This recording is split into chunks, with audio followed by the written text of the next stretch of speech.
"Mom, you can't expect us to call every day. We're busy." My daughter Sarah said it while she was wiping crumbs off her own kitchen counter. Her voice wasn't sharp, just tired, practical. Mark sat at the table scrolling through something on his phone. Emma was on the floor with crayons, humming to herself, the way little ones do when they feel safe and occupied. The dishwasher hummed in the background. It was an ordinary Sunday afternoon. But those words landed like a door gently closing. I stood by the sink, my hand resting on a mug I'd just rinsed. It was one of the mugs I had given her when she moved into this house. Little blue flowers. Nothing fancy. Just something from a discount store that had felt like home to me. "I don't expect every day," I said. My voice came out softer than I meant it to. "Just once in a while. When weeks go by, I start to wonder if something is wrong." Sarah sighed and tossed the crumbs into the trash. "Nothing is wrong," she said. "It's just life. Work is crazy. Emma has school and activities. Mark has been traveling. We're all just stretched." Mark glanced up then, as if he felt his name hanging in the air. "She's right, Lydia," he added. "We're not ignoring you. We just don't have as much time as we used to." Not ignoring, just no time. I looked at the fridge. It was covered in Emma's drawings and school notices. A calendar hung there too, squares full of words in different colors: dentist, half-day, PTA, Mark trip. There wasn't a single square that said "call Mom." "I leave you messages," I said quietly. "Sometimes it takes a while before anyone calls back." Sarah rinsed the sponge under the tap a little harder than necessary. "Mom, when I see 3 missed calls from you, I panic," she said. "I think something terrible happened. And then it's just, you wanted to chat. Or you were wondering if we forgot you. It's a lot of pressure." Pressure, that was what my missing them had become. I set the mug gently on the rack. The sound of ceramic on metal felt too loud. "I'm sorry," I said. "I didn't mean to make you feel that way. I just like to hear your voices." Emma looked up then and waved a crayon. "Grandma, look," she said. I drew a rainbow. I smiled and walked over to see it. The lines wobbled and overlapped, colors bleeding into one another. A little stick figure stood under the arc, arms up, as if catching the sky. "It's beautiful," I told her. My throat was tight. "Where am I in your picture?"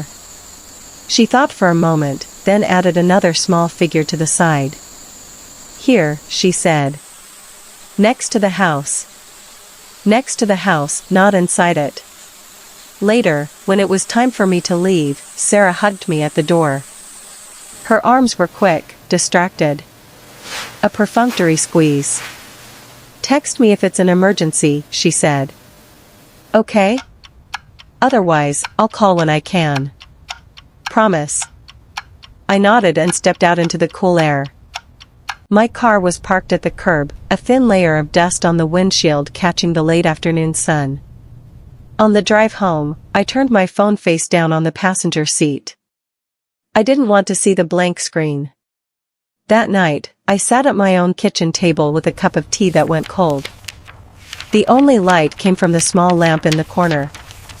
The clock ticked on the wall. My phone lay in front of me, silent and still. I told myself I wouldn't call them for a while. I told myself I would give them space. I told myself I would wait and see who reached out first. Days went by. Then weeks. Then months. Birthdays and holidays were still observed, of course. A text. Sometimes a photo. Once, a quick video of Emma blowing out candles. But the easy, everyday calls, the ones where Sarah used to tell me about a bad day at work, or Michael would ask about a recipe, those disappeared. My phone sat on the table most evenings like an extra place setting no one ever used. Back then, I thought the silence was the end of my story. I had no idea that one phone call, much later, would begin a different chapter. If you've ever felt invisible in your own family, stay with me, you need to hear what happened next. The months of quiet did not arrive all at once, they settled slowly, like dust. At first, I tried to be brave about it. I'll keep busy, I told myself. This is just a season. I cleaned my apartment until there was nothing left to straighten. I rearranged the same stack of cookbooks on the counter 3 different ways. I baked, then gave away most of what I had made to neighbors, because there was no one sitting at my table to eat a whole pan of brownies anymore. Sometimes I picked up the phone, scrolled to Sarah's name, and then put it down again. Don't be needy, I scolded myself. They're just busy. I left fewer and fewer messages. I told myself that was dignity. Maybe it was a little bit of fear too, fear of hearing the tired tone again, the one that said, "We're busy, Mom," when what I heard underneath was, "You're asking too much." Michael called even less. To be fair, he had never been much of a caller. When he did, it was often because something needed to be fixed. "Hey, Mom, do you know where my birth certificate is?" "Mom, what was that thing Dad used to say about car trouble?" "Mom, what temperature do you bake that casserole at?" I used to answer, grateful even for the questions. Now, the questions stopped. The silence between us lengthened like a hallway with too many closed doors. One evening, I sat in my living room and took out an old photo album. The plastic pages crackled as I turned them. There was Sarah at 6, missing her front teeth, leaning against my shoulder on a park bench. There was Michael at 10, proudly holding a trophy half as tall as he was. There we were together at the beach, my hair wild from the wind, their arms around my waist. In those pictures, their faces turned toward me as if I were the sun. I traced the edge of one photo with my finger. "When did I stop being the center of your sky?" I whispered. The only answer was the hum of the refrigerator. A few days later, I went to church, more out of habit than expectation. I took my usual place near the back. It was easier to slip in and out unnoticed there. After the service, my friend Margaret sat down beside me. "You've been quiet," she said. "Quieter than usual." "What's going on, Lydia?" I hesitated. There was a kind of shame in saying it out loud. It made me feel like a child complaining about not being chosen for a game. "My family has been distant," I said. "They're not angry. At least, I don't think so. They're just living." And I seemed to have fallen off the edge of their world. Margaret nodded slowly, as if she'd been expecting something like this. "My son went through a phase like that," she said. "I thought he'd forgotten I existed unless he needed a babysitter." It hurt. "What did you do?" I asked.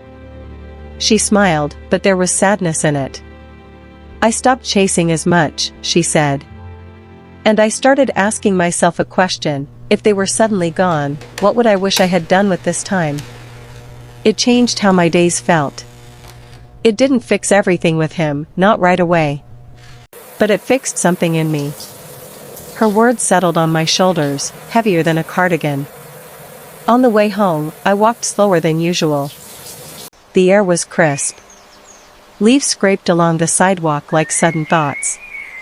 When I reached my building, I didn't go straight upstairs. I went to the little bulletin board in the lobby where community notices were pinned. There was a flyer for a seniors walking group in the park. Another for a knitting circle. One for a grandparents and grandkids story hour, with a picture of children sitting in a circle. I smiled at that one, then felt the smile falter. My grandchildren had their own routines. Soccer games. Birthday parties. Lives.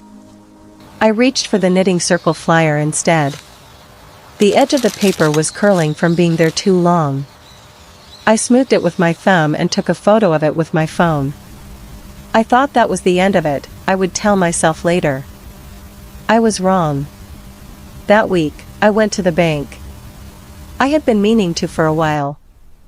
There were small things to check, automatic payments, a savings account I hadn't looked at in too long. For years, I had let Michael help with those things. It started when his father died. "Let me handle it, Mom," he'd said. "I don't want you to worry." And I had handed over envelopes and logins like someone offloading heavy bags. I can hear you now. Sitting across from the woman at the bank, I realized I didn't even know exactly how much I had. Still at the office? She wore a name badge and a calm expression. "How can I help you today, Mrs. Collins?" she asked. "I'd like to understand my accounts," I said. "Not just if they're all right, but what I can do with the time I have left. What's possible?" She didn't blink at the strange way I put it. She printed things. She turned the screen toward me. She explained terms I had pretended to understand before. "What are your goals?" she asked at one point. "For yourself." "For yourself, not for the children." The words lit up something in me. "I don't know," I admitted. "I've spent so long making sure everyone else was okay, I forgot to make a list for myself." She smiled gently. "Well," she said, tapping her pen on the paper, "you're allowed to start now." When I got home, I wrote the question on a sticky note and stuck it to my bathroom mirror. "What do you want, Lydia?" The first answers were small. I wanted a plant that I would actually water before it drooped. I wanted to go to the library and borrow books without worrying about anyone else's schedule. I wanted to sit in the park with a thermos of tea and watch strangers walk their dogs. So I did those things. I bought a sturdy little plant with dark green leaves and put it on the kitchen windowsill. I went to the library, wandered slowly along the shelves, and chose novels for no other reason than the way their spines looked. I took my thermos to the park and watched children play who were not my grandchildren, and I let it be enough. Some evenings, the quiet felt lighter. Other times, it pressed down on me like a heavy blanket. One night, the phone rang. The sound startled me. I had grown used to the stillness. I looked at the screen. Michael's name glowed there. My first instinct was to answer before it stopped. My second was to let it ring, to see if he would leave a message if I didn't rush to him. I picked up on the third ring. "Hello? Mom?" His voice sounded smaller than I remembered. Younger somehow. "Michael," I said. "Is everything all right?" There was a pause. I heard something in the background, a beeping noise, a muffled announcement. "We're at the hospital," he said. "It's Noah. He broke his arm at practice. He asked for you." Those words moved through me like electricity. "He asked for you." "I'm on my way," I said. I grabbed my coat and my purse from the hook by the door. As I locked the door behind me, I caught sight of my reflection in the small hallway mirror. For a moment, I saw not just a grandmother rushing to a hospital, but a woman who had built a life that did not vanish when her phone was quiet. At the time, I didn't realize that answering that call would change more than one broken bone. The pediatric emergency room smelled like disinfectant and fear. Chairs lined the walls. A TV in the corner showed a cartoon with the volume turned too low to hear. Children sniffled. Parents scrolled on their phones, eyes darting up at every nurse who walked by. I spotted Sarah first, standing near a doorway, arms wrapped around herself. Her hair looked like she had run her hands through it too many times. Mark sat in a chair with his head tilted back against the wall, eyes closed. "Mom," Sarah said when she saw me. There was relief in her voice that she didn't bother to hide. "How is he?" I asked. "Fracture," she said. "They're setting it now. He was brave at first, and then he wasn't. He kept asking where you were. I told him we called you." Something loosened in my chest and hurt at the same time. "Thank you for calling," I said quietly. She looked at me then, really looked, as if seeing past the coat and the purse to the months of hurt I had been folding and unfolding on my own. I should have called sooner, she said. Should arrive tomorrow morning. Not just now. I'll send you the tracking information Not just shortly. because we needed you. I didn't rush to fill the silence. I let her words sit between us like another chair we could both choose to occupy. I told myself you were fine, she went on. You're strong. You have your own life. And that's true. But I also didn't want to deal with the guilt of hearing your voice sound disappointed when I was too tired to talk. So I avoided it. Honesty. It stung, but it was clean. I did my part too, I said. I called and left messages that were half worry, half accusation. That isn't fair either. I was lonely and I wanted you to fix it. We stood there in the bright hallway, two women who shared a face and a history, both of us a little exposed. A nurse opened the door to Noah's room. He's asking again, she said with a small smile. For Grandma. Inside, Noah lay on the bed with his arm wrapped in bright white plaster. Someone had already let him choose a marker color. Blue lines ran over the cast in wobbly letters. Hi, Grandma, he said, his voice thick from earlier tears. Look. They fixed it. I stepped to his bedside and took the edge of the blanket between my fingers. I see, I said. You're going to have all the kids at school jealous of that fancy arm. He grinned. There were still tear tracks on his cheeks. Can you draw on it? He asked. Nobody does stars like you. I laughed softly. I'd be honored, I said. Sarah handed me a marker. My hand shook a little as I drew a cluster of small stars near his wrist. As I drew, I felt something else being sketched, invisible but real, a new shape to our family. When we left the hospital, the night air felt cooler than it had when I arrived. Sarah walked me to my car. Can we talk tomorrow? She asked. Not about appointments or plans. Just talk. I'd like that, I said. The next day, she called. Not because anyone was hurt. Not because something needed to be fixed. Just to talk. Emma is painting, she said, the sound of water and clinking brushes in the background. She wants to show you later on video. Anne. I want to apologize. You don't have to, I began. I do, she interrupted gently. I'm sorry I made you feel like a burden when you were just missing us. I thought setting boundaries meant pulling away. I forgot it could also mean inviting you indifferently.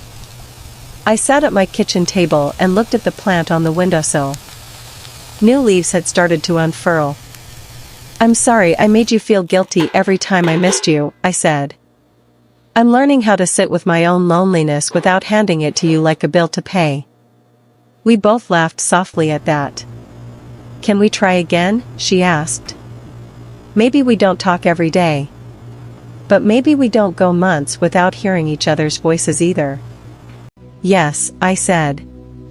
We can try again. In the weeks that followed, nothing became perfect. Life didn't turn into a greeting card. Sometimes calls still went unanswered. Sometimes texts drifted like leaves with no reply for a day or two. But something had shifted. There were also nights when my phone lit up with a simple message, thinking of you, Mom. Or a blurry photo of Emma's latest creation. Or a video of Noah, cast now covered in signatures, waving his good arm at the camera. I went to the knitting circle at the community center and made 2 uneven scarves. I joined the seniors walking group and discovered that my legs were stronger than I thought. I kept going to the library. I kept watering my plant. My life grew roots that did not entirely depend on who called me and when. One afternoon, I sat in my kitchen with the window open. The breeze moved the curtains just enough to make the light dance on the table. My phone lay there, face up. Not waiting. Just present. It buzzed. Sarah's name appeared on the screen. Hi, Mom, she said when I answered. I could hear Emma in the background, singing something off-key. We're making cookies. Emma wants to know if you'll come over on Saturday and teach her how to make the ones you used to pack in my school lunches. I smiled, feeling the years folding over on themselves like dough in a bowl. I'd love to, I said. But I'm not doing the dishes. She laughed. Deal, she said. We just want you here. That's all. That phone call wasn't dramatic. No one was in the hospital. No one was crying. It was just my daughter asking for a piece of our shared past to be carried into her daughter's future. But for me, it was the proof I had been waiting for. My family had ignored me for months. That hurt. It still did, sometimes, when I thought about it too long. Yet it was also true that I had ignored parts of myself for years, my own wishes, my own friendships, my own quiet joys. The phone call that changed everything was not just the one from the hospital. It was every call that came after, once I had remembered that my worth did not hang on the sound of a ringtone. Sometimes love, when you're older, looks like giving your family space. Sometimes it looks like answering when they finally remember to call, and sometimes it looks like picking up the phone yourself, not to beg, but to share a small joy from your own day. What changed my life wasn't that my family finally remembered me, it was that I remembered myself too. If this story touched your heart, you can like this video, leave a comment, or share it with someone who might need to hear it. If you've ever felt ignored or treated like a burden, my next story may speak to you even more. And if you'd like more stories like this, you're always welcome to subscribe to this channel, Lydia's True Stories.